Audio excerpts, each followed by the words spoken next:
दिवस के इस गौरवशाली अवसर पर आप सभी का हार्दिक स्वागत है और मैं हूं आपके साथ प्रिया तिवारी। आज हम उस भारत की बात करने जा रहे हैं जो सिर्फ सीमाओं की रक्षा नहीं करता बल्कि आत्मनिर्भरता, तकनीक और सामरिक शक्ति से दुनिया में अपनी एक मजबूत पहचान जो है वो बना चुका है।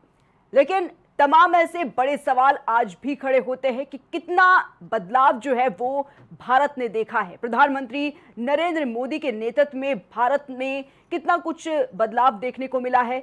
जम्मू कश्मीर की चाहे सुरक्षा चौकसी की बात हो या फिर हमारे डिफेंस सिस्टम की बात हो, भारत ने क्या कुछ हासिल किया है इतने सालों में, किस तरीके से अपने डिफेंस सिस्टम को मजबूत किया है और क्या आज भी कुछ ऐसी कमियां हैं जिनको दूर करने का प्रयास लगातार भारत करता हुआ नजर आ रहा है। तीनों सेनाएं जो हैं हमारी लगातार एकजुट होकर अपने साहस का परचम देते हुई नजर आती है, अपने बल का परचम देती हुई नजर आती है और अपने किस तरीके से एक वैश्विक स्तर पर तमाम संदेश देने की कोशिश करती है कि भारत कितनी मजबूती के साथ आगे बढ़ता हुआ नजर आ रहा है। भैरव बटालियन की अगर बात की जाए तो देखिए, इतिहास में पहली बार ऐसी तस्वीरें हमने देखी कि भैरव बटालियन किस तरीके से आज हिस्सा बनती हुई परेड का नजर आई है और वंदे भारत की एक जो प्रमुख पहचान है उसको वैश्विक स्तर पर कितनी ज्यादा मजबूत करती हुई नजर आई है। वंदे मातरम की थीम पर देखिए, आज पूरा देश गणतंत्र दिवस मनाता हुआ नजर आ रहा है, तमाम भव्य तस्वीरें। लेकिन सवाल वही कि आखिर कितनी ज्यादा मजबूती के साथ हमारी जो सेनाएं हैं वो लगी हुई हैं और इसी के चलते साहस और अपने बल का जो परिचय है वो देती हुई नजर आ रही है वैश्विक स्तर पर।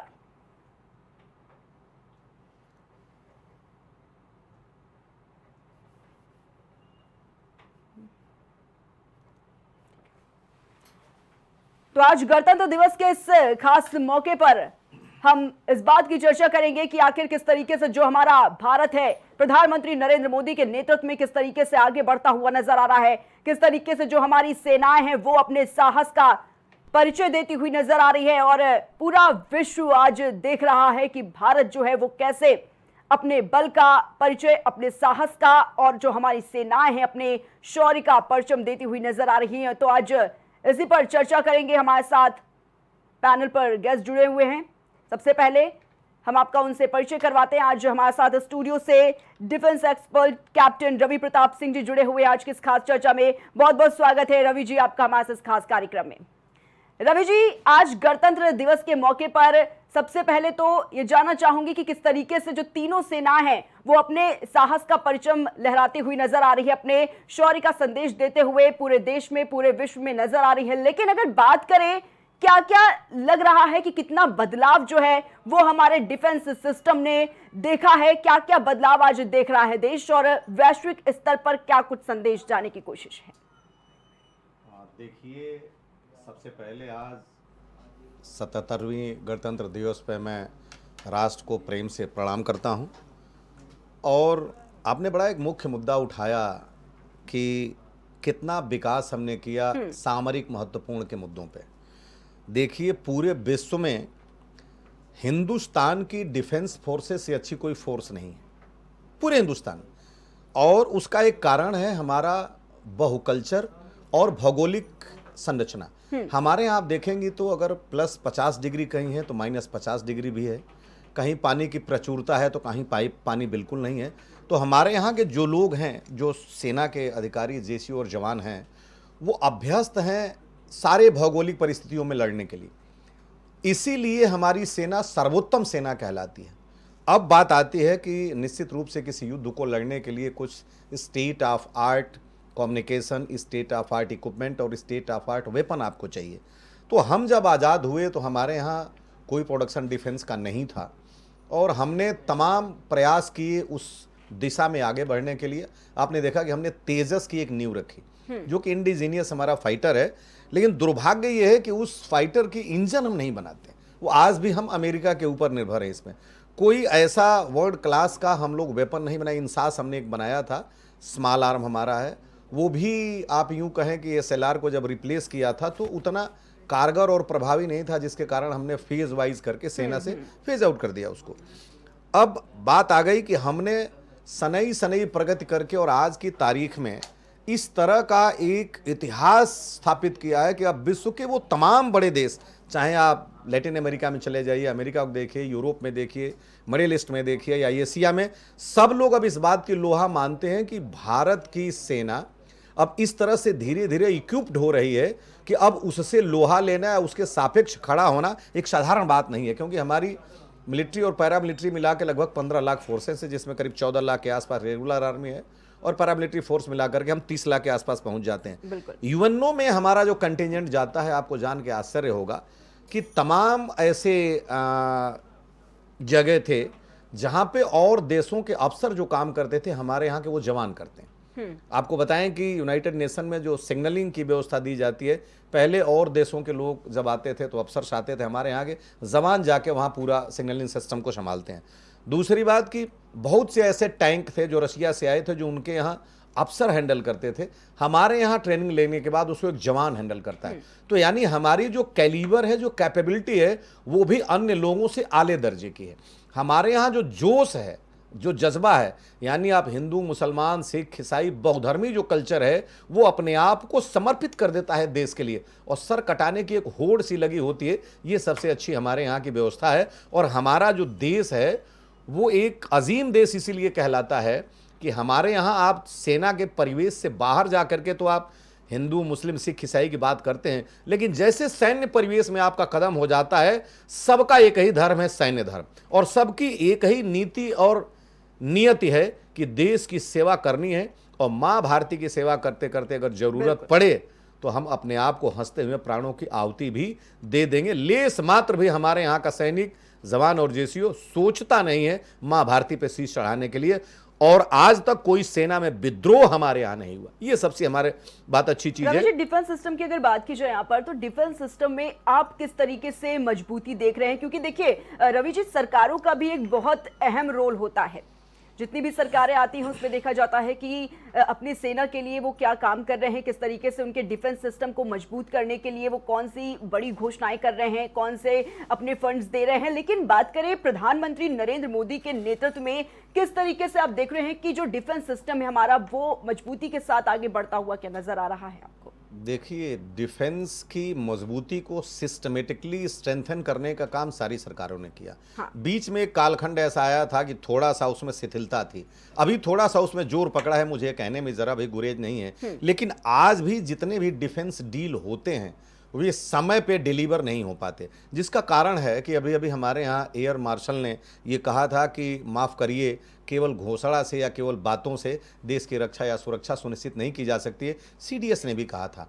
तो इस बात पे ध्यान देने की आवश्यकता है और पुरजोर प्रयास होना चाहिए कि हम जो डेडलाइन एक एस्टेब्लिश करते हैं कि इस डेडलाइन तक आपको जो भी वेपन प्रोवाइड करना है वो वेपन प्रोवाइड होने चाहिए। हमारे यहाँ देखिए अभी राफेल की डील हुई है, राफेल पहले भी आया, अब एडवांस टेक्नोलॉजी के हेलीकॉप्टर है। लेकिन अब धीरे धीरे प्रिया जी, हमारे यहाँ या किसी के यहाँ भी युद्ध की जो टेक्निक है वो बदल रही है। पहले युद्ध मान लीजिए कि एक स्मॉल आर्म से होते थे, फिर आपके पास टैंक आए, फिर आपके पास मीडियम गन आए, हैवी गन आए, लॉन्ग रेंज के गन आए, उसके बाद आपके यहाँ देखिए फिर मिसाइल आ गई। लेकिन अब जो युद्ध है, आपने देखा था कि हर जगह जो युद्ध है वो चला गया है, और वो युद्ध चला गया इलेक्ट्रॉनिक वारफेयर के ऊपर। यानी अपने यहाँ से भी जितनी भी आपने देखा था कि अभी हम अटैक किए थे या जो हमने एक मैंने सर्जिकल स्ट्राइक की थी, तो आपने देखा था कि उसमें हमने एक डिसेप्शन की विधा को अपनाया था। यानी 2 हमारे फाइटर तो एग्जैक्ट और एक्चुअल लोकेशन के लिए उड़े, और हमारे 6 फाइटर जो उड़े थे वो डमी फाइटर उड़े, यानी वो डमी लोकेशन पे गए कि उनका रडार अगर उनको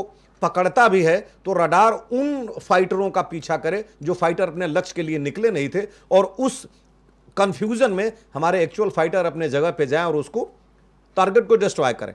तो आज के ज़माने में आपने देखा कि अभी वेनेजुएला में आकर के और 2 टैंक के अंदर उनका पूरा एयर नलीफाई कर दिया और उठा ले गए। और आपने देखा कि अभी अभी हमने जो और भी अपने यहाँ अभी रात को की थी 22 मिनट का ऑपरेशन, जो ऑपरेशन सिंदूर था, उसमें भी जब तक वो लोग जागते, जब तक वो जानते, तब तक हमने अपना काम कर दिया था। तो अब जो है सेना की जो टेक्निक बदल गई है और उस टेक्निक में हम भी बहुत आगे बढ़ रहे हैं। पहले हमारे यहाँ जो इलेक्ट्रॉनिक वारफेयर था, एक ही सिस्टम जो हंगरी से हम लेके आए थे 80 के दशक में, उसको हम कहते थे लीगत 16।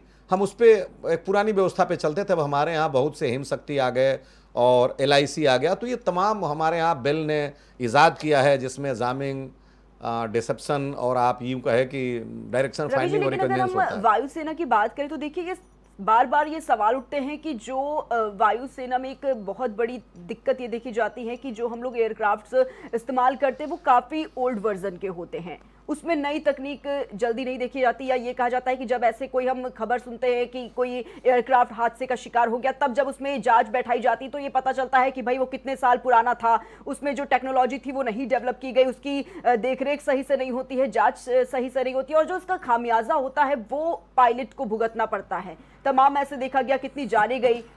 तो इसको लेकर क्या कुछ कहेंगे आप? देखिए, कोई भी देश जब कोई भी फाइटर प्लेन बनाता है, हाँ, तो उसको किसी भी दूसरे देश को तब तक नहीं देता है जब तक कि वो पूरा अपना यूज नहीं कर लेता है। जब एक कालखंड खत्म हो जाता है 10-15 साल का, उसके बाद देता है। तो हमारे यहाँ जगुआर, मिराज, मिग जितने भी हैं ये सब 60-70 के दशक के हैं और उनकी रखरखाव पे और इंजन भी पुराने हो गए। जब आज जो आपका स्टेट ऑफ आर्ट जो वेपन है वो है स्टील्थ फाइटर, जो 5th जनरेशन का, जो कि हमारे पास नहीं है। अभी Su-57 रसिया के पास है और F-35 अमेरिका के पास है। F-35 की जो रखरखाव और जो कीमत है वो Su-57 से 4 गुना ज़्यादा है और वो चाहता है अमेरिका कि हम उसको खरीदें, जबकि हम उसको डील कर सकते हैं रशिया के साथ। लेकिन ये तो जियो पॉलिटिक्स है और जियो पॉलिटिक्स में क्या सरकार निर्णय लेती है। हमारे पास आज की तारीख में भी प्रिया जी कोई भी स्टील्थ मतलब जनरेशन 5 का फाइटर नहीं है, स्टील्थ फाइटर नहीं है। तो इसमें हमारी थोड़ी सी कमी है। लेकिन हमारे यहाँ जो पायलट हैं और हमारे यहाँ जो ट्रेनिंग का स्तर रहा है, हमारे यहाँ जो डेडिकेशन और डिवोशन का स्तर रहा है हमारे अधिकारियों में, जवानों में और जीएसयू में, वो वाले दर्जे का है कि हम पुराने फाइटर से भी आज के स्टेट ऑफ आर्ट टेक्नोलॉजी के फाइटर का सामना करते हैं। आपने देखा था कि जब हम फरवरी 27 को अभिनंदन का गिरा था, बिल्कुल, तो उस समय हमने F-16 को मार दिया था। यानी आप यूं कहें कि एक तमंचे वाले ने AK-47 को मार दिया। पहले भी हमारे यहां यह रहा है कि हम बहुत कम सीमित संसाधन में दुश्मन के छक्के छुड़ा देते हैं। आपको याद दिलाऊं कि जब पैटर्न ट्रैंक आया था 65 में, तो अमेरिका को गुमान था कि ये भारत के पास कोई इसका तोड़ नहीं है। लेकिन हमारे यहां आप हिम्मत देखिए उस जाबाज वीर अब्दुल हमीद की कि हथगोले से 3 पैटर्न टैंक को मार दिए और उनको परमवीर चक्र मिला। तो हमारे यहां जो जज्बा है अपने आप को समर्पित करने का, आप देखिए एक व्यक्ति अगर डंडा लेके खड़ा हो जाता है तो 20 व्यक्ति में भगदड़ मच जाती। तो हमारे यहाँ जो भी संसाधन उपलब्ध है, इन संसाधनों के साथ जब सेना से मुलविस लोग जब जाते हैं तो दुश्मन सोचने पे मजबूर हो जाता है कि इतनी साहस इनमें आया कहाँ से। अब धीरे धीरे सरकारों का, मान लीजिए सारी सरकारें करती हैं और इन सरकारों पर हो रहा है। अब वो दिन दूर नहीं कि शायद हम उस वेपन से सुसज्जित हो पाएंगे जो आज की तारीख में हमारे देश की आवश्यकता है। और आवश्यकता इसकी बात क्यों मैं बताऊं कि हम एक ऐसे देश हैं जहां कई फ्रंट पे युद्ध लड़ते हैं, एक फ्रंट पे युद्ध नहीं लड़ते। हम प्रॉक्सी वार भी लड़ते हैं, हम वार भी लड़ते हैं। हमारे यहां हमारा 2 परमानेंट दुश्मन है, परमानेंट, जो कि खुलेआम तौर पे दुश्मनी करता है, वो है पाकिस्तान और चाइना। और इसको हमारे तमाम सेना के लोग भी कहते हैं कि हमको एट ए टाइम 2 फ्रंटों पे युद्ध लड़ने की आवश्यकता पड़ती है। आपको याद दिलाएं कि ऑपरेशन सिंदूर में प्रिया जी, जब 5 बजे से हमारा सीज फायर हुआ, जिसका 3:37-38 पे ट्रंप ने कहा था कि आज से सीज फायर हो जाएगा, उसके बाद भी चाइना को यह था कि इस क्रेडिट को हम अमेरिका को न लेने दें। तो 10 तारीख को भी रात को 8 बजे से लेकर के प्रिया जी और 10 बजे तक फिर अटैक होते रहे। और फिर हमारा जो एयर डिफेंस सिस्टम था, एंटी एयर डिफेंस सिस्टम, वो एक्टिवेट हुआ, उनके ड्रोन को मारा। और रात को 11:30 बजे जब तक प्रेस अपनी संसद को जब तक एड्रेस नहीं किया था प्रधानमंत्री यहाँ के पाकिस्तान के, तो चाइना की तरफ से बयान आया कि हम पाकिस्तान के साथ खड़े हैं। हमारे एनएसए जो डोभाल जी थे उन्होंने कहा कि एस्केलेट करने का हमारा कोई इरादा नहीं था, हम तो सिर्फ, यानी आप गोस्वामी जी की भाषा में कहें कि जिन मोहि मारे तिन मोहि मारा, हमने उन्हीं के ऊपर प्रहार किया जो हमारे लिए आवश्यक थे। हमने आपके मिलिट्री इंस्टॉलेशन को हिट नहीं किया। और जा करके फिर जब ये बात हुआ कि भाई नहीं, एक आदमी नहीं है, हमने इसको युद्ध की भूमिका निभाने में कोई कारगर योजना नहीं बनाई, ना हम युद्ध चाहते हैं, तो फिर जाकर के 10 तारीख को रात को 10:33-34 पे स्ट्राइक बंद हुआ। और उसके बाद 11:30 बजे जाकर के पाकिस्तान के प्रधानमंत्री ने अपनी संसद को एड्रेस किया। और उस एड्रेस करने में अब मार्के की बात यह है कि जितना क्रेडिट उन्होंने चाइना को दिया उतना किसी देश को नहीं दिया। केवल थोड़ी सी धन्यवाद उन्होंने अमेरिका को दिया, लेकिन चाइना और टर्की को स्पेशली थैंक्स किया। तो आप ये देखिए कि हम पूरब में चाइना से लड़ते हैं, पश्चिम में पाकिस्तान से लड़ते हैं। और आज की तारीख में चाइना और पाकिस्तान एक ही गोद में बैठे हुए लोग हैं। जो सीपेक से हो गया या जो अपना हमारे यहाँ सिल्क रूट था, उसको अभी आप देखिए कि हमारे यहाँ एक वो पीओके से होकर के रूट बना रहा है ट्रेड करने के लिए। इतनी पैसा अमेरिका चाइना ने लगा दिया कि उसको अमेरिका पाकिस्तान की साथ जरूरी है। तो हम एक ऐसे दुर्भाग्य से देश हैं कि जो हमारे पड़ोसी थे, आज देखिए बांग्लादेश भी उबल रहा है, नेपाल भी चाइना की गोद में चला गया, भूटान भी चला गया।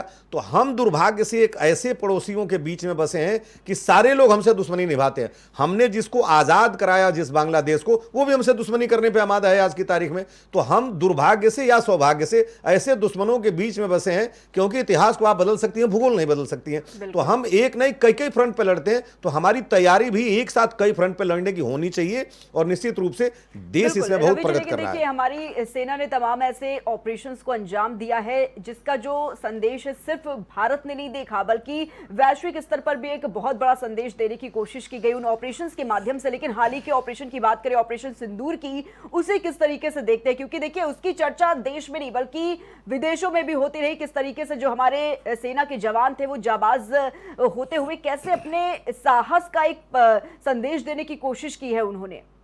देखिए, आपको एक उदाहरण बताना चाहूं सिंदूर से पहले। जी जी। जब हम 62 की लड़ाई चाइना से तथाकथित हार गए थे, तो चाइना ये सोचा, पाकिस्तान ये सोचा था कि 62 की लड़ाई भारत हारा है तो 65 में उसके पास वो सलाहियत नहीं है और हम इसके ऊपर आक्रमण कर दे। उसको पैटर्न टैंक मिला, जिसकी बानगी आपने देखा कि वो मुंह की खाया और हम लाहौर तक चले गए थे।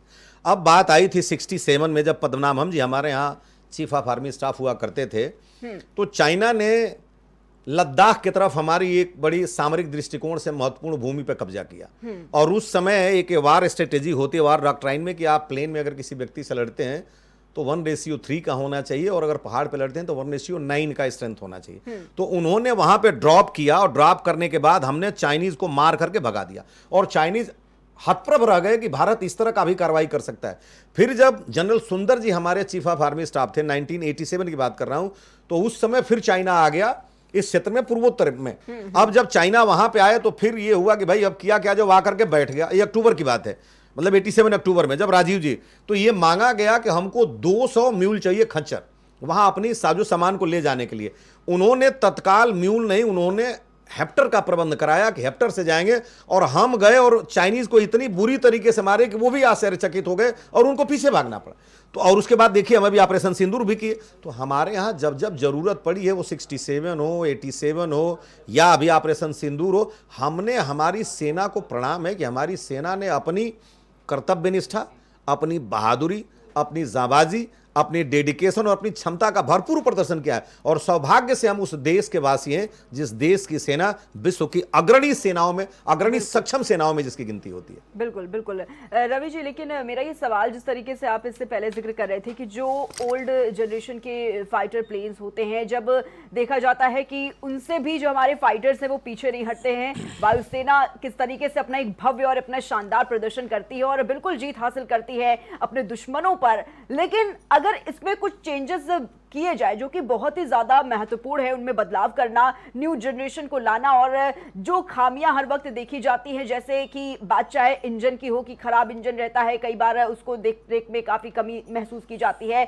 उसमें कितना जरूरी है सरकार का इस पर इंटरफेयर करना, उसमें बदलाव लाना, और वायुसेना को वाकई जो ऊंची उड़ान पर वो है इस वक्त, उसको और ज्यादा ऊंचा पहुंचाना। क्योंकि देखिए, जो हमारे फाइटर प्लेन्स है वो देखा जाता है काफी ओल्ड जनरेशन का इस्तेमाल करते हैं। और आपने रवि जी जिस तरीके से जिक्र किया इस बात का कि जो सेना है वो पीछे तो नहीं हटती है, जब उन ओल्ड फाइटर जेट से भी कैसे वो जीत हासिल करती है अपने दुश्मनों पर, लेकिन उनके जो वेपन्स होते हैं उसको और मजबूती के साथ अगर पेश किया जाए तो फिर क्या दम दिखाएगा भारत? निश्चित रूप से हम वेपन के स्पेशली क्षेत्र में कमजोर हैं, और उस पर बहुत काम करने की आवश्यकता है। क्योंकि मैंने कहा कि जिस तेजस को हम इंडिजीनियस कहते हैं, उस तेजस का भी इंजन अमेरिका से आता है, हम इंजन नहीं बना पाए। एक भी हम बोइंग नहीं आज तक बना पाए, और एक भी हम फाइटर जेट आज तक नहीं बना पाए। तो इस पे काम करने की आवश्यकता है। ऐसा नहीं, हमारे यहाँ जो HAL है हमारे यहाँ, तो काम तो इस पे कर रहा है, लेकिन दुर्भाग्य से वो टेक्नोलॉजी हमारे पास अभी तक नहीं आ पाई, जिससे कि हम सफल नहीं हो पा रहे हैं। अगर अमेरिका की टेक्नोलॉजी भारत को दे दी जाए, अमेरिका की टेक्नोलॉजी भारत को दे दी जाए, तो मैं आपसे कहता हूं कि अमेरिका उसी टेक्नोलॉजी के साथ, 4 अमेरिका भी भारत के साथ खड़े नहीं हो पाएंगे। तो टेक्नोलॉजी के स्तर में हम निश्चित रूप से कम हैं। प्रयास देश का होना चाहिए, प्रयास हमारे वैज्ञानिकों का होना चाहिए, प्रयास हमारे इंजीनियरों का होना चाहिए कि जल्दी से जल्दी कम से कम हम फाइटर जेट जिस दिन बनाने लगेंगे प्रिया जी, ये जान लीजिए उस दिन इतिहास कुछ और ही होगा। लेकिन प्रयास चल रहा है, कब तक सफलता होते ही अब तो। दूसरे देशों से अगर मैं पूछूं रवि जी, क्या सीखने की जरूरत है? क्योंकि देखिए, जहां से कुछ सीख मिलती है वो बुरी बात नहीं है अपने सिस्टम को मजबूत करने के लिए। आपको लगता है कि नहीं, जरूरत है अभी सीखने की? नहीं, सीखने की ज़रूरत मैंने नहीं कहा, मैंने ये कहा कि हमें उस वैज्ञानिकों को मेहनत करके, और जब देखिए हम हार्डवेयर नहीं बनाते हैं, मोबाइल का सारा सॉफ्टवेयर हम बनाते हैं। बिल्कुल, और बिल्कुल। हमारे यहाँ के जितने मतलब इंजीनियर हैं वो जा करके यूरोप में और अमेरिका में 33% काम कर रहे हैं। जब उनके यहाँ जा करके आप नेशा में देख लीजिए, और तमाम चीज़ों पे हमारे वैज्ञानिक यहाँ के लोग जा करके, बड़े बड़े कंपनियों के सीईओ हैं, वो गूगल हो गया, चाहे तमाम चीज़ों को आप देख सकती हैं। तो हमारे यहाँ मेधा की कमी नहीं है, इंटेलेक्चुअल पावर की कमी नहीं है। उनको वो स्फेयर मिलना चाहिए, डोमेन मिलना चाहिए कि वो अपनी, मतलब आप यूं कहें कि लेबोरेटरी उनको मिलना चाहिए कि वो कर पाएं।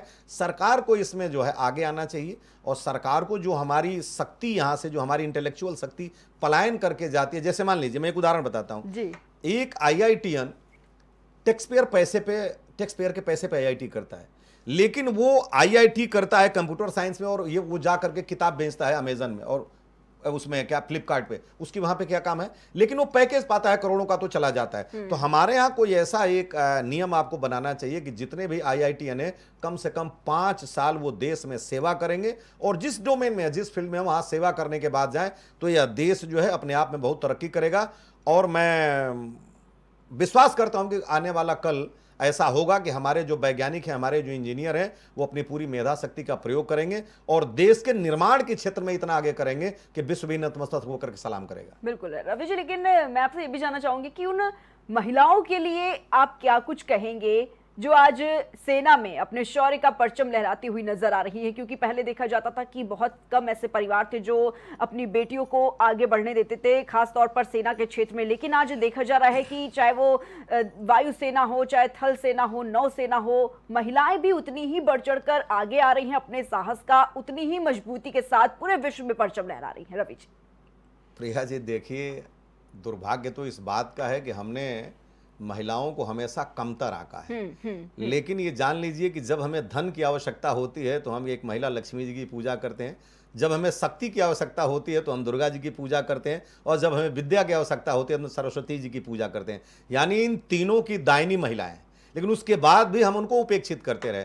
पहले हमारे आपने देखा होगा कि देवासुर संग्राम में राजा दशरथ के साथ कैकेयी गई थी जब उन्होंने वरदान दिया था। तो यानी ये दर्शाता है कि उस संग्राम में जहां असुर और देवता का संग्राम चल रहा था, वहां भी उस कैकेयी ने उस धुरी में अपना हाथ डाल दिया था जब टूटा था। तो हमारे यहाँ आपने देखा होगा रजिया सुल्तान थी, वो अपने आप को मतलब रजिया सुल्ताना कहलाना पसंद नहीं कि वो कही कि रजिया सुल्तान कहिए। हमारे यहाँ जौहर की कमी नहीं रही है कभी भी। हमारे यहाँ देखिए कि अपने पुत्र को पीठ में बांध करके, और लक्ष्मीबाई ने जिस तरह से लड़ा, उस तरह से आप देखेंगे कि बहुत से मर्द नहीं लड़े। आप यूं कहें कि एक इतिहास किया, आज़ादी की लड़ाई में तमाम बहनों ने अपने भाइयों को राखी बांध करके और देश पे मरने के लिए भेजा। तमाम माओं ने और तमाम हमारी बहनों ने अपने मांग का सिंदूर, यानी वो जानती थी कि कल लूट जाएगा, लेकिन वो गई और माता बोलती थी कि भाई ये बताओ कि तुम रो क्यों रहे हो, भगत सिंह की माता ने कहा था। बीच में एक ऐसा आया था कि हमारा जो पुरुष डोमिनेटिंग समाज है वो हाशिए से, आप यूं कहें कि मेन स्ट्रीम से धीरे धीरे पीछे किया। लेकिन आज निश्चित रूप से जो बराबरी का हक है, और अगर आप देखेंगी तो कुछ ऐसे डोमेन हैं, जैसे आपको पता होगा कि बीपी के मरीज महिलाएं नहीं होती पुरुषों की अपेक्षा, क्योंकि हमारा जो क्रमिक विकास था जैव विकास के सिद्धांत में, वो यह था कि हम हंटिंग वंटिंग करते थे। तो आज भी जहां पे कूल होकर के, जैसे मान लीजिए कि हमें, और युद्ध में हमेशा आपको धैर्य की आवश्यकता होती है। युद्ध में यदि आपने धैर्य खो दिया तो आप युद्ध नहीं लड़ सकते हैं। बहुत से विषम परिस्थितियों से आपको गुजरना पड़ेगा। आपका साथी आपके बगल में गोली लगेगा, हो सकता है कि खून गिर रहा है या वो अपना जीवन खत्म कर रहा होगा, उस समय आपको धैर्य की आवश्यकता होती है। तो आज हर क्षेत्र में हमारे, आपने आज देखा कि तमाम परेड में महिलाएं गई थी, सिग्नल्स में है, इंजीनियर में है, अब तो फाइटर प्लेन भी उड़ा रही हैं। और अगर हमारी महिलाएं इंजीनियर हो सकती हैं, डॉक्टर हो सकती हैं, अच्छा पायलट हो सकती हैं, और अच्छी लड़ाका थी, जिसको साबित किया तमाम लोगों ने। आज़ादी की लड़ाई में जब आप देखेंगी तो कुछ नहीं था, तो लोग अपने मतलब वो बटुए की कमाई को लेकर के और चाकू बना के दे देती हैं। तो अब धीरे धीरे इस बात को रिकॉग्नाइज किया जा रहा है और हमारी बहनें यानी जो महिलाएं हैं किसी भी क्षेत्र में कम नहीं है। अगर जरूरत जब पड़ेगी, जैसे उन्होंने मेडिकल के क्षेत्र में, जैसे उन्होंने शिक्षा के क्षेत्र में, जैसे उन्होंने प्रशासन के क्षेत्र में अपने आप को स्थापित किया है, सेना के भी उन तमाम क्षेत्रों में युद्ध के दौरान आज तमाम कमांडिंग अफसर्स महिलाएं हैं, मैं जानता हूं, मेरी बातें भी होती हैं, उन्होंने जिस तरह से शांत रह के और जिस तरह से काम रह के अपनी यूनिट को कमांड किया है, काबिल तारीफ है। और मैं फिर आज उनकी इस योग्यता को प्रणाम करता हूं। बिल्कुल रवि जी, लेकिन मेरा ये सवाल आपसे कि आपके हिसाब से क्या लगता है कहां कहां पर और ज्यादा ध्यान देने की जरूरत है? क्योंकि जो एकता है हमारी सेना की वो बिल्कुल किसी से छिपी नहीं हुई है। जो उनकी यूनिटी है वो पूरे देश का, पूरे विश्व में इस बात का जिक्र होता है, चर्चा होती है, और उसी यूनिटी के चलते देखते हैं कि कैसे दुश्मनों पर एक बड़ी जीत हासिल करती है हमारी सेना। लेकिन उसके बावजूद भी रवि जी क्या लगता है कहां पर बिल्कुल सरकार की तरफ से और ज्यादा ध्यान देने की जरूरत है, कुछ ऐसे अगर बात की जाए महत्वपूर्ण वर्गों पर? देखिए, हमारी सेना की यूनिटी पे न तो कभी प्रश्न चिन्ह था, न कभी प्रश्न चिन्ह रहेगा, न कभी प्रश्न चिन्ह है। हमारी सेना की बहादुरी भी कभी भी क्वेश्चनेबल नहीं रही। हमारे सेना के लोगों का जज्बात और जो समर्पण था वो भी क्वेश्चनेबल नहीं रहा। अब सेना की हाथ को मजबूत करने के लिए चाहिए कि आपकी बाजुओं में वो वेपन चाहिए जो आप दुश्मन से सामना कर पाएं। जैसे मान लीजिए हम 62 की लड़ाई जब लड़ रहे थे तो हमारा दुश्मन वहां स्नो बूट से लड़ रहा था और हम कैनवास बूट से लड़ रहे थे, हम पीटी शू से लड़ रहे थे। वो मतलब आप ये समझिए कि स्टेट ऑफ आर्ट गन रखा हुआ था और हम 303 से लड़ रहे थे, जिसको कि एक गोली डालिए, दूसरे को खाली करिए, फिर डालिए, यानी वो सोफिस्टिकेटेड वेपन से लड़ रहा था। तो आज की सामरिक आवश्यकता को देखते हुए और हमारे दुश्मनों की संख्या और उनकी शक्ति को देखते हुए, क्योंकि देखिए हमारे पड़ोस का जो चाइना है वो आर्थिक दृष्टिकोण से हमसे मजबूत है, पैसा ज्यादा खर्च करता है अपने सेना के ऊपर। तो हमको जब पाकिस्तान और चाइना दोनों को एक साथ टैकल करना है, हैंडल करना है, तो हमारी क्षमता का विकास इन द सेंस इक्विपमेंट आवश्यकता के अनुसार, वेपन आवश्यकता के अनुसार, गन आवश्यकता के अनुसार, ये चीजें जिस दिन हमारी सेना को मुहैया हो जाएंगी, उपलब्ध हो जाएंगी, याद रखिए उस दिन यह विश्व एक दूसरे ही इतिहास का सृजन करेगा और भारत का डंका विश्व में नहीं, आप यूं समझिए कि यानी मैं यूं कहूं कि आप त्रैलोक में बजेगा तो शायद अतिशयोक्ति नहीं होगी।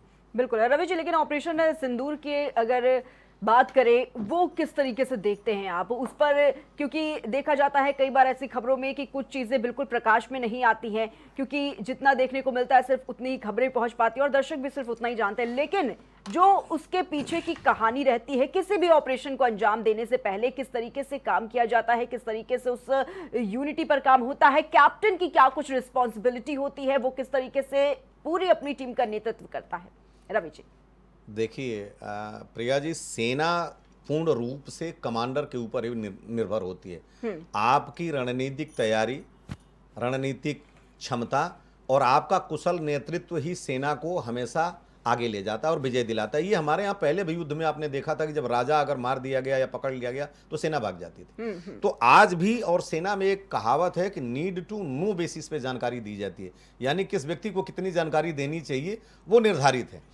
तो कोई भी ऑपरेशन होता है उसके पहले एक बहुत माने आप कंप्रेहेंसिव स्ट्रेटेजी का निर्माण किया जाता है। कौन लोग जाएंगे, क्या क्या यूज करेंगे, इंटरनेशनल डोमेन में क्या इम्पैक्ट पड़ेगा और किस तरह से हमारा जीरो लॉस होगा। सबसे अच्छी बात है कि हमने जो भी ऑपरेशंस किए, जो सर्जिकल स्ट्राइक किया या जो अभी ऑपरेशन सिंदूर किया या 67 और 87 में जो हमने ऑपरेशन किए थे, उस ऑपरेशन में हमारा जो लॉस था वो मिनिमल था।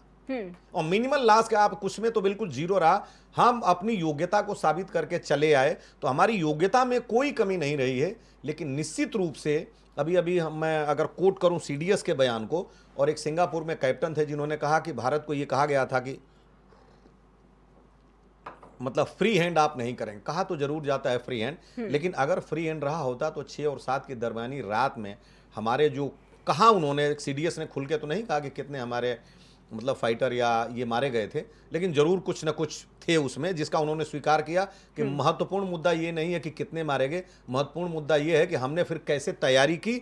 और देखिए कैसे हमने अपने आप को रिकवरी किया, जी। यानी जो हमारी कमी थी उसको हमने इतनी जल्दी ओवरकम किया और अगले ही दिन यानी हम 8 तारीख को 9 तारीख को हम सुपरमेसी में पहुंच गए। तो कोई भी जो तैयारी होता है वो बहुत गोपनीय होता है और हमारे यहाँ ना तैयारी की कमी है, हमारे यहाँ ना रणनीति कमी है। लेकिन जरूर मैं आपको बिल्कुल इस कहने में पीछे नहीं रहूंगा कि जो पॉलिटिकल इंटरफेरेंस है वो कभी भी कहने के लिए जरूर होता है कि हमने फ्री हैंड दे दिया है, लेकिन ऐसा होता नहीं है। सेना में मैंने भी इंटेलिजेंस विंग में बहुत दिनों तक सेवाएं दी हैं और ये ऑपरेशन ऐसे चलते रहते हैं, सामान्य सी बात है, ऐसी कोई बहुत नई बात नहीं है। कहा जरूर जाता है लेकिन वो फ्री हैंड सेना को दिया नहीं जाता है। अगर फ्री हैंड सेना को दिया जाए तो ये छोटे मोटे जो दुश्मन है या छोटी मोटी जो घटनाएं हैं ये कब की खत्म हो गई होती। जी जान लीजिए आप। जी रवि जी, लेकिन मेरा एक सवाल ये भी है कि ऑपरेशन की हम बात करें इस वक्त, जो सेना ऑपरेशंस को अंजाम देती है, अपनी जीत हासिल करती है उन ऑपरेशंस पर, और उसमें एक सवाल ये भी उठता है कि जो इस ऑपरेशन में कोड वर्ड्स या फिर कोड नेम का इस्तेमाल किया जाता है इस पूरे ऑपरेशंस के दौरान, उसको किस तरीके से डिसाइड किया जाता है और वो कितना ज़्यादा महत्वपूर्ण होता है एक ऑपरेशन के लिए? देखिए, कभी भी आपका अगर जो कोई भी अगर आप ऑपरेशन में जाती हैं जी। तो आपका जो इंटेलिजेंस है वो भंग नहीं होना चाहिए। हाँ। आपको बताएं कि सेकेंड वर्ल्ड वार में जी। जर्मनी के तमाम एक रेडियो सेट था जिसको मतलब इंग्लैंड ने उसका कोडवर्ड तोड़ लिया था। कोडवर्ड का मतलब ये समझिए कि एक ग्रुप ऑफ लेटर और फिगर होता है जो कि जैसे मान लीजिए कि मेरा नाम रवि प्रताप है तो आप सारे करेक्टर को डिफाइन कर दें कि आर का मतलब क्या होगा, ए का मतलब आप 0 या 1 कुछ भी कर दें और वो आपके पास हो और मेरे पास हो, तो आप जो कोड देंगी जब आपके पास आएगा तो उसी को डिकोड कर लेंगी। तो ये होता है कोड वर्ड। और कोड नेम भी दिए जाते हैं, जैसे किसी को टाइगर कहती हैं, किसी को स्पैरो कहती हैं, किसी को कुछ भी कहती हैं, या जैसे उसमें जब गए थे कारगिल में तो दिल मांगे मोर उनका कोड वर्ड था। बिल्कुल बिल्कुल, है ना।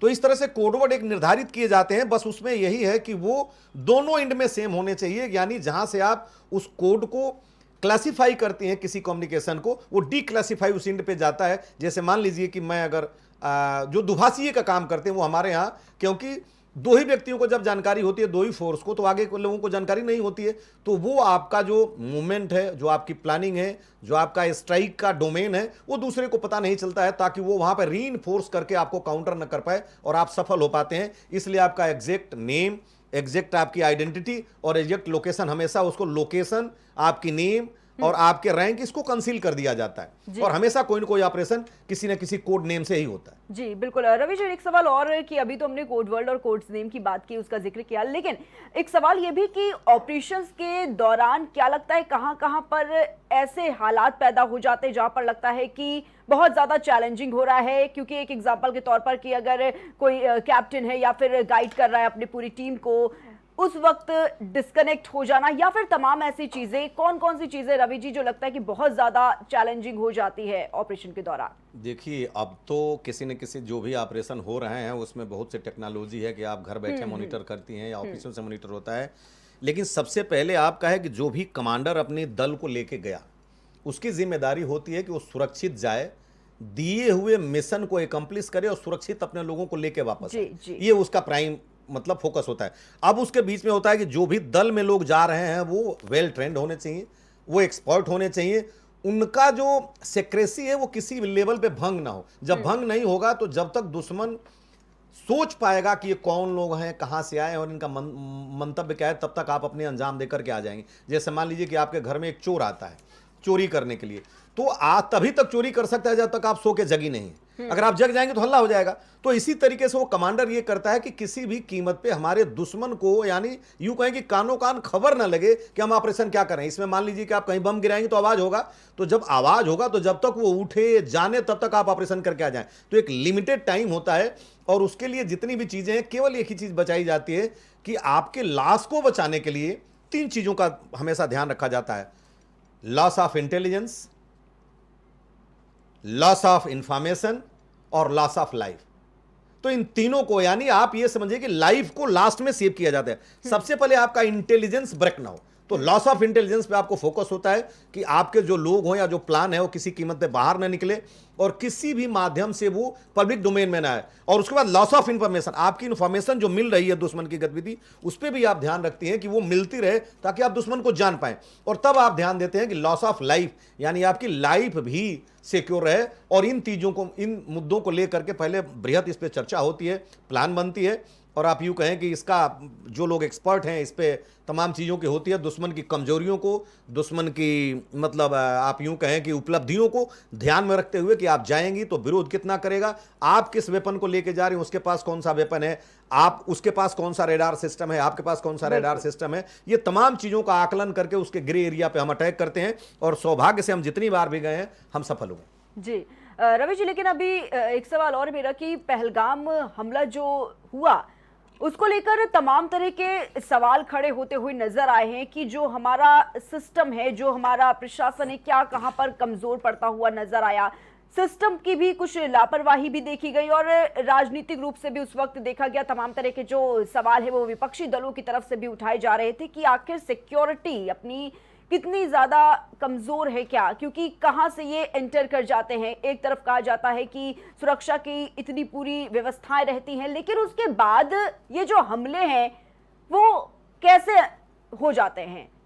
देखिए जी, कोई भी व्यक्ति अगर आ रहा है, वो जी, किसी जी, तरीके जी। से इन्फिल्ट हो गया है और उसको अगर लोकल सपोर्ट मिल गया तो उसको छुपने के लिए मिल गया, लोकल सपोर्ट मिल गया। आप सारे व्यक्तियों को हर जगह तलाश नहीं कर सकते या मेटल डिटेक्टर से नहीं गुजार सकते कि आपके पास क्या है। वहाँ आज भी आवाजाही बिल्कुल सामान्य रूप से चलती है। तो जब लोकल सपोर्ट उनको मिल जाता है तो उनको छुपने का एक स्थान मिल जाता है। तो वो इजीली, मान लीजिए कि एक सामने से जा रहा है, जो उसके पास वो अगर वेपन छुपाया है तो आप कैसे जानेंगे जब तक वो एक्टिविटी कुछ नहीं करता है। हाँ, निश्चित रूप से। लेकिन हमारे यहाँ जब कोई व्यक्ति मान लीजिए कि बात करता है इंटेलिजेंस को लेने के लिए, अगर वह व्यक्ति रेडियो पे बात करता है तब तो उस चीज़ को आप इंटरसेप्ट करके एनालाइज करके तोड़ सकती हैं। लेकिन जब उसने बात ही नहीं किया कहीं पे भी, केवल फिजिकल कन्वर्सेशन हुआ उसका, तो आपके पास जो आपके ऑन ग्राउंड वर्कर हैं, जब तक उनके पास कोई सूचना यानी मुखबिर है नहीं मिलेगी तब तक आप जान नहीं पाएंगे। और उनके जो समर्थक होते हैं वहां पे लेके जाते हैं। अब दो चीज़ों का मैंने फोकस करना चाहूंगा कि पहलगाम और पुलवामा। तो एक बार आपने देखा कि जब भी हमारी कनवाई चलती है प्रिया जी, तो उसके पहले एक रोड ओपनिंग पार्टी होती है जिसको कहते हैं आरओपी, और वो एक एक इंच रोड को जा करके और मेटल डिटेक्टर से देख करके जब तक क्लैरिफाई नहीं करती कि रोड बिल्कुल ओपन है जाने के लिए, तब तक कनवाई चलती नहीं है। और कनवाई के आगे और पीछे दो जामर चलते हैं। कनवाई कमांडर आगे चलता है, डिप्टी कमांडर पीछे चलता है, और जामर होता है जो कि इलेक्ट्रॉनिक डिवाइसेस को यानी इलेक्ट्रोमैग्नेटिक वेव को वहां तक पहुंचने से नलीफाई कर देता है, जाम कर देता है। लेकिन उस समय कैसे वह गाड़ी घुसी, कैसे वह उतना आरडीएक्स को लेकर के आई, तमाम किलोमीटर हमारे साथ चली और उसमें एक्सप्लोड हुआ और 40 लोगों की जान गई, तो निश्चित रूप से एक हमारा इंटेलिजेंस का फेल्योर था। दूसरी बात, अभी अभी जब पहलगाम में लोग आए तो मैं आपको बताऊं कि एक हमारे यहाँ होती है QRT, क्विक रिएक्शन टीम। जैसे आपने 112 देखा, तो 112 को रिस्पॉन्स करने के लिए 20 मिनट का टाइम मैक्सिमम दिया गया है। यानी कहीं अगर घटना हो गई तो लखनऊ आप फोन करते हैं तो लखनऊ आता है, और जिस थाने में है उस थाने के सिपाही नहीं जाते हैं, जो भी नियरेस्ट लोकेशन आइडेंटिफाई होता है वो लोग जाते हैं, उनको ऑटोमेटिक ट्रांसफर हो जाता है वो जिम्मेदारी। तो उसी तरीके से हर चप्पे चप्पे के एरिया में QRT को जो टाइम दिया जाता है वो 20 मिनट का होता है। और QRT ना अपने जूते खोलती है ना ही सोती है 24 घंटे, और वो लोग एक 15 दिन के बाद, 10 दिन के बाद, हफ्ते दिन के बाद बदलते रहते हैं। तो वो 24 घंटे समझिए कि एकदम ऑन मोड में रहते हैं, यानी जब कुछ हुआ तो पहुंच जाएं। और रखाई ऐसे जाता है कि मैक्सिमम उनका जो रिस्पांस टाइम है वो विद इन 30 मिनट हो, तभी तो कर पाएंगे, वरना तो यूनिट चली जाएगी। लेकिन इस केस में वहां QRT भी 1 घंटे नहीं पहुंची, और अगर उतने लोग इकट्ठे हो रहे थे तो पुलिस का भी बंदोबस्त नहीं था, तो ये प्रश्न जरूर खड़ा करता है। बिल्कुल। लेकिन रवि जी, जो सुरक्षा को लेकर तमाम तरह के देखा जाता है कि सवाल खड़े होते हैं। अपने आपने बोला कि टेक्नोलॉजी, लेकिन क्या लगता है कितनी ज्यादा इंपॉर्टेंट है और इसमें कितना काम और करने की अभी जरूरत है टेक्नोलॉजी के हिसाब से? देखिए सारी क्योंकि सेनाएं तो अपना काम कर ही रही हैं, वो तो पूरी तरीके से मुस्तैद है, लेकिन जो एंटर कर जाते हैं ये लोग, उसके लिए टेक्नोलॉजी कितनी ज्यादा इंपॉर्टेंट है और किस तरीके से इस पर भी काम करना बहुत ही जरूरी है। देखिए हमारे यहाँ जो आज भी बॉर्डर्स हैं जी, आप बॉर्डर के हर चप्पे चप्पे पे आदमी को नहीं खड़ा कर सकते। पहली बात, कुछ ऐसा भौगोलिक स्थिति भी है कि वो संभव नहीं है। कहीं पे मान लीजिए कि बहुत ऊंची पहाड़ियाँ हैं, कहीं पे आपके नदी हैं, तो वहाँ से अगर आप वो इंटर कर गए तो आप ज़्यादा से ज़्यादा नाइट विजन से देख सकते हैं, लेकिन देखने वाला भी मैन होगा। उसके बाद सबसे बड़ी बात टेक्नोलॉजी की आती है। देखिए 2 तरीके से आपको हम आइडेंटिफाई कर सकते हैं, या तो फिजिकल कन्वर्सेशन आपका पता चल जाए या इलेक्ट्रॉनिक कन्वर्सेशन पता चल जाए। तो आजकल बहुत होशियार हो गए हैं जो मतलब इनफिल्टर हैं, या जो आप ही कहें कि जो टेररिस्ट हैं, वो इस्तेमाल नहीं करते इलेक्ट्रॉनिक गजट का। जब जी, जी। इलेक्ट्रॉनिक गजट का इस्तेमाल नहीं करेंगे तो आपका कोई भी इंटरसेप्टर यानी कोई भी डिवाइस उनको इंटरसेप्ट नहीं करेगा। जब इंटरसेप्ट नहीं करेगा तो उनके मूवमेंट को आपको पता नहीं चलेगा वो कहां से आ रहे हैं, किधर जा रहे हैं, क्योंकि उनका जो भी है कागज के लिख करके और फिजिकल जा रहा है, और जो ऑन ग्राउंड वर्कर है वो सारी चीजों की प्लानिंग करता है।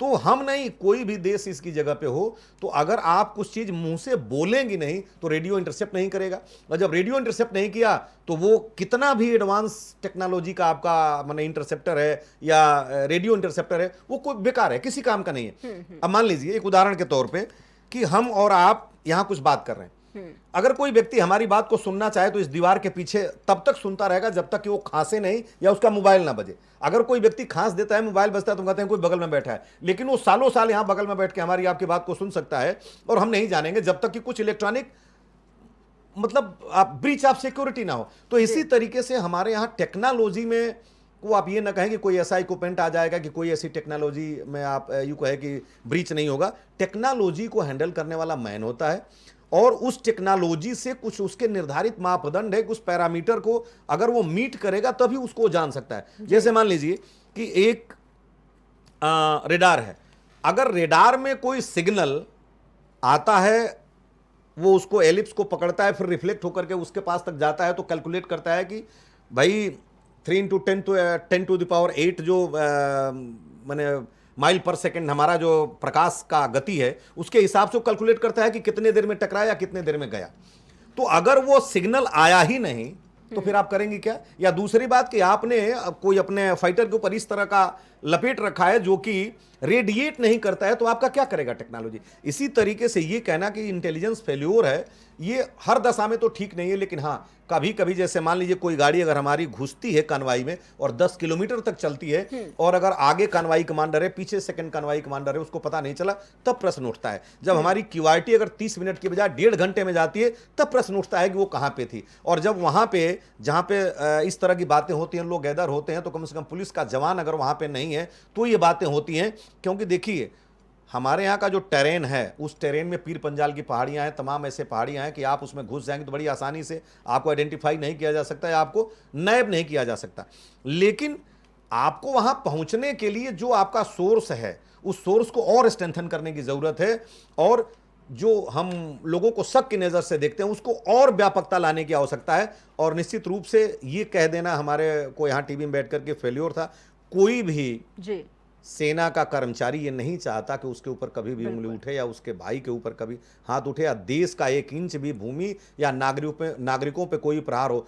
लेकिन सौभाग्य कहिए या दुर्भाग्य कहिए कि ये बियॉन्ड कंट्रोल है कि आप ये कहें कि नहीं आज के बाद कोई ब्रीच ऑफ सिक्योरिटी नहीं होगा, कह देना आसान है लेकिन ऐसा होता नहीं और होगा भी नहीं। जी बिल्कुल रवि जी, लेकिन अगर बात जम्मू कश्मीर की करें तो जम्मू कश्मीर की सुरक्षा को लेकर क्या देखते हैं आप, कितना बदलाव देखने को मिला है? क्योंकि तमाम सरकारें आई, तमाम सरकारें चली गई और उन्होंने भी तमाम प्रयास भी किए हैं, ऐसा नहीं है कि किसी ने प्रयास नहीं किया। लेकिन अगर आज की बात करें, आज की तारीख की बात करें, कितना बदलाव जम्मू कश्मीर में देखने को मिला? देखिए इंटरनेशनल बॉर्डर पे तो हमने बाढ़ लगा दी है, हाँ हाँ और जो एलओसी है उस पे भी बहुत जगह हम बाढ़ लगा रहे हैं जी।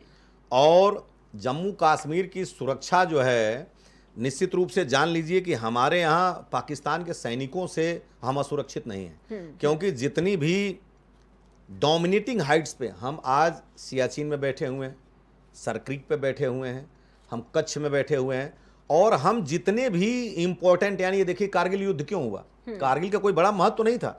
कारगिल जिले में कुछ 125-26 जगह पे वो लोग आके बैठ गए थे, जो लाइफ लाइन थी लद्दाख में जाने के लिए हमारे रसद की, वो तोड़ने का उनका प्रयास था। तो हम एडवांस हैं क्या कहते हैं भौगोलिक दृष्टिकोण से, लेकिन निश्चित रूप से जो कुछ लोगों में हमारे यहाँ आप यूँ कहें कि विश्वास कम हो रहा है, जिनके के लोगों में वो विश्वास अगर हम जीत जाते हैं, जिसमें हम कॉन्फिडेंस बिल्डिंग मेजर भी चलाते हैं, वहाँ पे हम वो करते हैं, उनके बच्चों को पढ़ाते भी हैं, उनको मेडिकल का कैंप दे, उनके दिल को जब जीतेंगे तो वो लोग अगर इन्फिल्टर से नहीं मिलेंगे तो कोई भी इन्फिल्ट्रेट अगर करके आता भी है तो उसको पनाह नहीं मिलेगा, तो अपने मकसद में कामयाब नहीं होगा। लेकिन आपको मैं याद दिलाऊं कि हमारी सीमाएं बिल्कुल सुरक्षित हैं और कोई भी अगर आंख उठा के देखा तो उसकी आंख निकालने की भी ताकत हमारी सेनाओं पर है, और बहुत बृहद और बहुत सामरिक दृष्टिकोण से सुसज्जित, महत्वपूर्ण और संगठित हमारी सेना है, जिस पर प्रश्न तो बिल्कुल उठ ही नहीं सकता। बिल्कुल, बहुत बहुत धन्यवाद रवि जी आपका हमारे साथ इस खास चर्चा में जुड़ने के लिए।